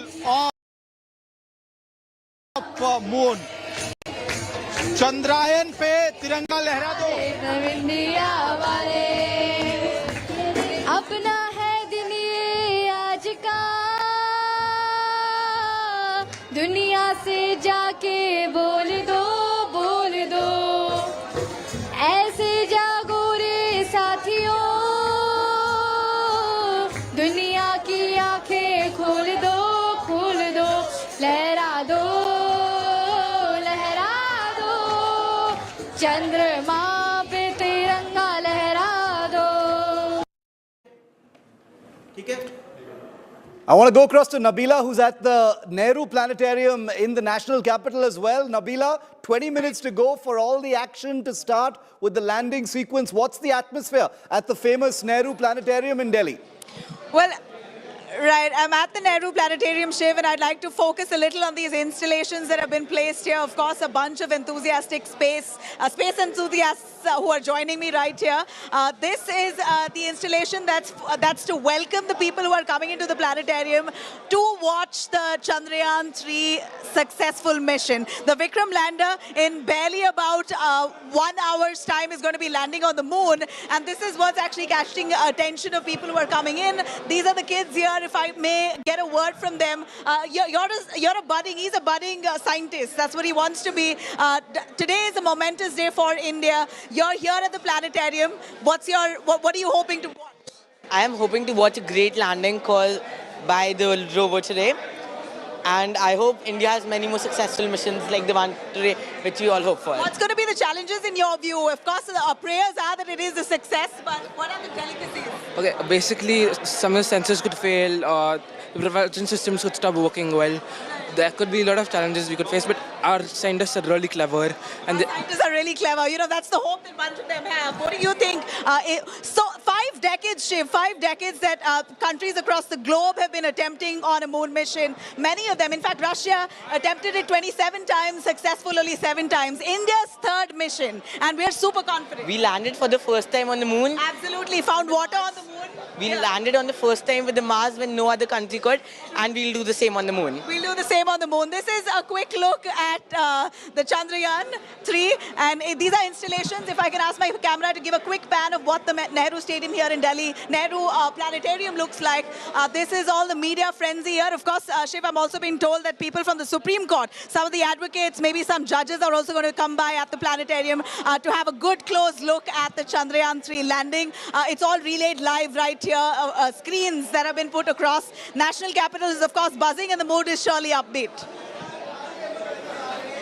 Nabila, thanks very much for that. We're going to come back to you in a short while. I'm sure the celebrations are going to explode even more once the landing is complete. But I want to go across to Akshita Nandagopal, who's at the ISRO Viewing Center in Bengaluru, where all the action is. We have a lot of experts from the space industry with us. Naveen Sharma from Spark Astronomy will be going to him in just a moment. We've got more guests joining us for the final stretch of our coverage here on India Today. But I want to go across to Akshita first because she's at the epicenter of this incredible piece of history. Akshita, it's 5 p.m., 20 minutes to go now for the landing sequence to be initiated. 5:20 is when the live telemetry data is going to start streaming in on that lovely screen behind you.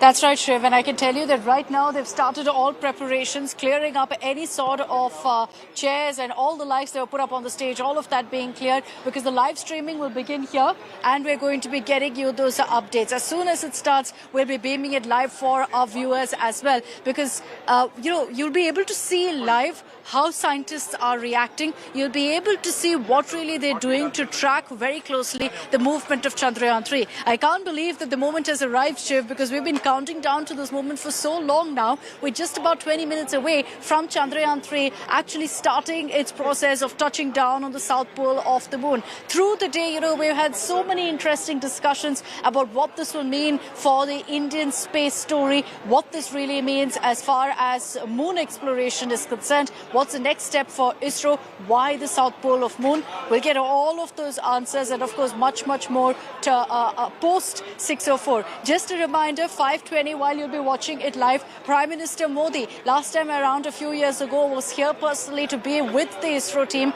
Unfortunately, this time, because of the BRICS summit, he's not here, but we're being told he will be tracking every update virtually. He's going to be with the ISRO team during that nail-biting moment when the landing happens. So 5:20, you'll also see the Prime Minister tuning in on behalf of an entire grateful nation to congratulate the ISRO scientists, to be with them at a very, very anxious time. As Mr. Sivan told you, we've been talking about how cool, calm, collected they look, but I'm sure within them there are whispers of anxiety, there are whispers of what if. But with these scientists and the kind of work that they've done, emotions obviously running high, we can't wait. Honestly, I can't wait, Shiv. 6:04 is when the landing will be completed. 5:45 is when that 15 minutes of terror, which we've been speaking about in such great detail, will actually begin.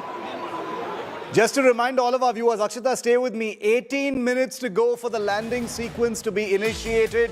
Nerves now at fever pitch. India on the cusp of history. Whichever way this goes, it's going to be a successful mission. There's going to be a soft landing in less than an hour from now. 5:03, 6:04 p.m. is the scheduled moment of touchdown on the lunar surface. And therefore, in just about 17 minutes from now, the landing sequence will be initiated. It takes 44 minutes for everything to be completed before the Vikram lander comes touching down. Joining me live, let's get a quick perspective now. We're always bolstering our coverage here with the best perspectives by stakeholders, those who've tracked India's space program for a long time, and those who are part of India's space ecosystem. I'm joined now by Naveen Sharma. He is the founder of Spark Astronomy, which is a very well-known startup in the country. But I quickly want to first get, Naveen, first I will go to Raj Chengappa, who is our group editorial director and someone who has tracked ISRO, India's space program, the details of India's trysts with space for many, many years together, written many seminal articles about it as well. Mr. Chengappa, thank you so much for your time here. What an exciting day. We're standing here now, 15 minutes from that landing sequence, actually starting. I imagine you've actually been in some of those control rooms. Yes. What will it be like inside there right now?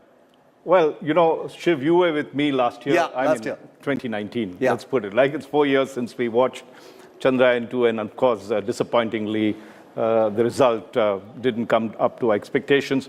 But the fact is, I think there is a lot more confidence I find in the rooms. I mean, I was speaking to Chairman of ISRO the other day, just day before yesterday.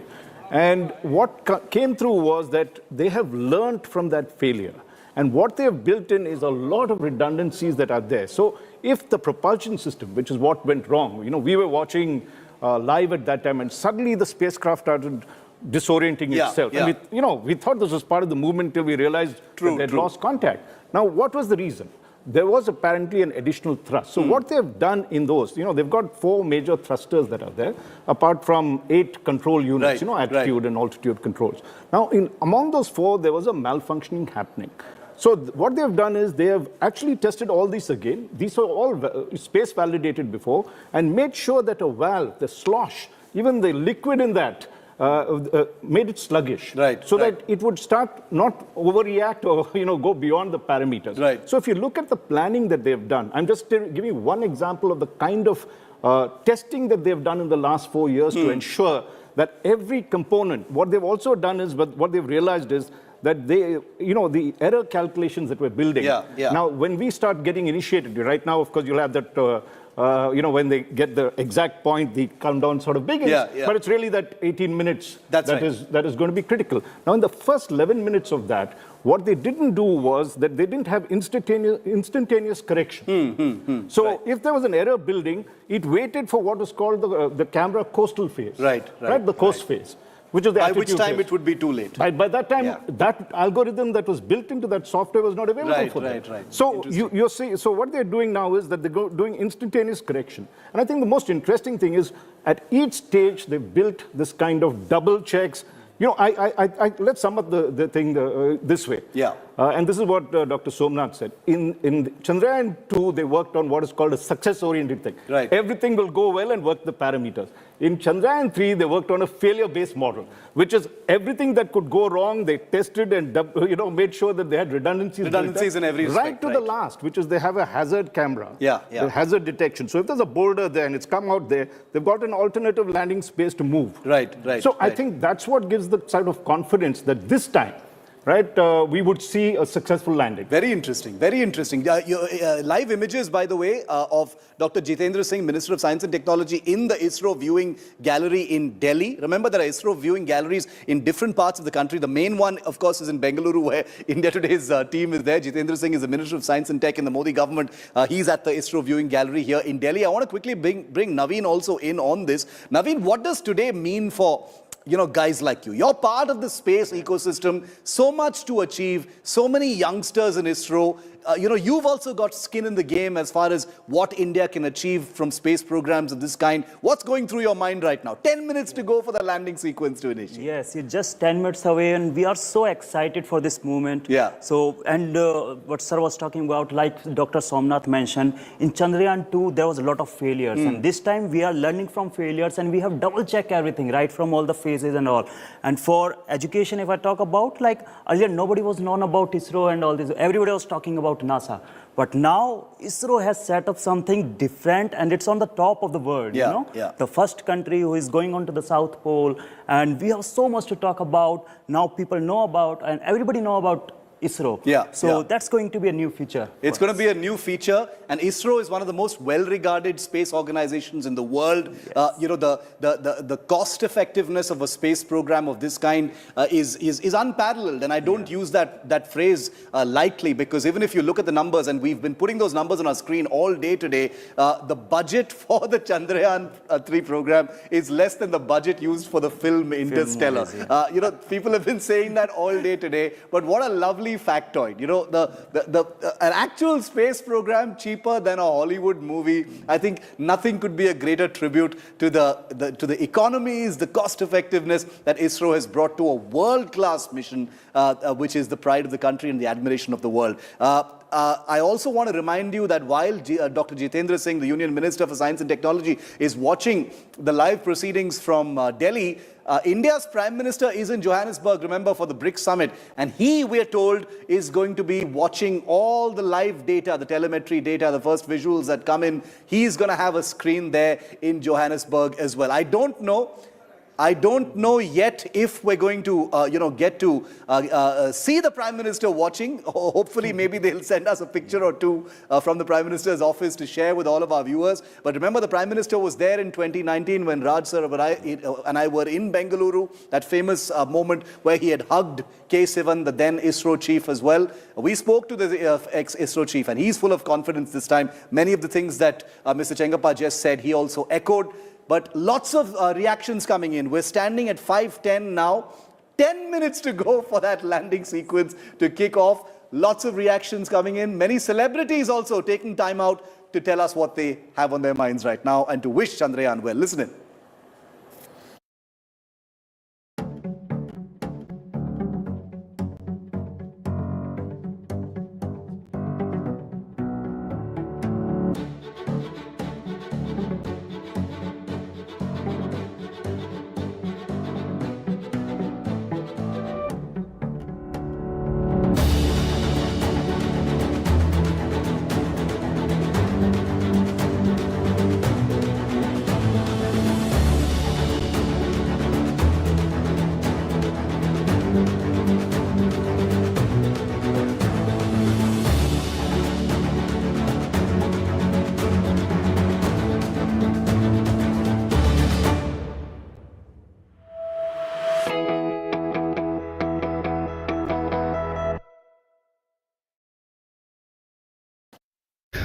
अभी मैं अपने घर पे पूजा कर रहा हूँ और भगवान जी सामने हैं।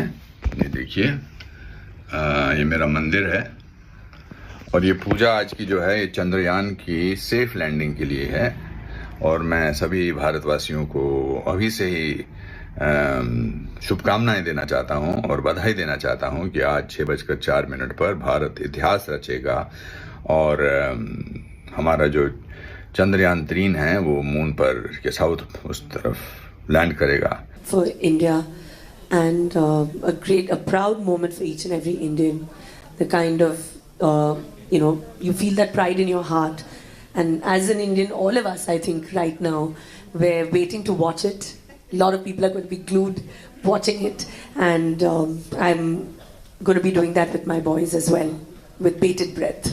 We would perhaps be the first to reach there, and I understand that the world might not acknowledge this, but every Indian in his heart or her heart knows that this is a very, very great achievement, and even if we don't achieve it, that's perfectly fine. I think the attempt that we have made is stupendous. Nobody has gotten so close, especially on the dark side of the moon. We've got pictures of the dark side of the moon for the first time. So I think it's a tremendous achievement, and we are all elated, proud of whatever you have achieved, ISRO. And may God be with you. May the moon be with you. These are great moments. We always keep talking about sports, but these are also tremendous achievements for the country. So wish them all the best. मुझे इस बात की बहुत खुशी है, सब भारतवासियों को खुशी है कि आज हमारा विक्रम लैंडर जो स्पेसक्राफ्ट है वो चांद से बिल्कुल 100 किलोमीटर के आसपास दूर है, और ये एक बहुत बड़ी अचीवमेंट है हमारे भारत की, पूरे विश्व के लिए, पूरे यूनिवर्स के लिए, पूरे ह्यूमैनिटी के लिए। और मैं सबको मुबारकबाद देता हूँ, इसरो के चेयरमैन साहब को और उनकी पूरी टीम को। Well, it's a historic moment for us, for every Indian, and I feel so proud that Chandrayaan 3 is going to be landing today. I cannot wait to actually go back home and watch the whole landing. I think 5:20 p.m. and it's landing around 6:04, and we're like all set. We're going to be like sitting there waiting for Chandrayaan 3 to land.